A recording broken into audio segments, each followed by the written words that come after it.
The Lord be with you. I'm Deacon Keith Fournier, and our first reading is from the second book of Kings.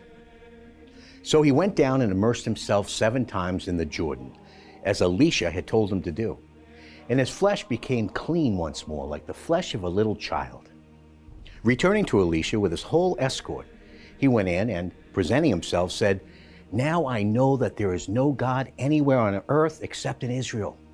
Now please, accept a present from your servant."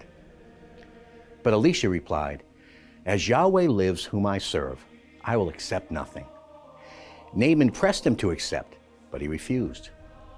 Then Naaman said, "Since your answer is no, allow your servant to be given as much earth as 2 mules may carry, since your servant will no longer make burnt offerings or sacrifice to any god except Yahweh." In our response, from Psalm 98. Sing a new song to Yahweh, for he has performed wonders. His saving power is in his right hand and his holy arm. Yahweh has made known his saving power, revealed his saving justice for the nations to see, mindful of his faithful love and his constancy to the house of Israel. The whole wide world has seen the saving power of our God.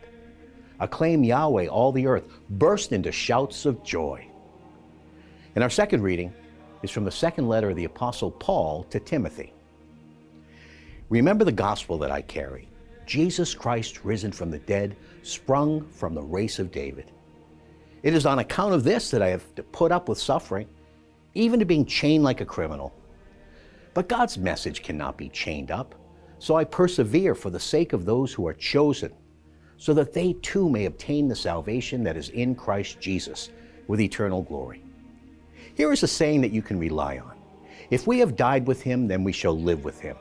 If we persevere, then we shall reign with him. If we disown him, then he will disown us. If we are faithless, he is faithful still, for he cannot disown his own self. A reading from the Holy Gospel according to St. Luke. Now it happened that on the way to Jerusalem, Jesus was traveling in the borderlands of Samaria and Galilee. As he entered one of the villages, 10 men suffering from a virulent skin disease came to meet him. They stood some way off and called to him, "Jesus, Master, take pity on us." When he saw them, he said, "Go and show yourselves to the priest." Now as they were going away, they were cleansed. Finding himself cured, one of them turned back, praising God at the top of his voice, and threw himself prostrate at the feet of Jesus and thanked him. The man was a Samaritan. This led Jesus to say, "Were not all 10 made clean? The other 9, where are they?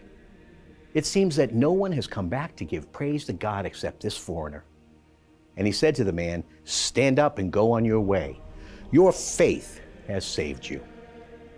The Gospel of the Lord.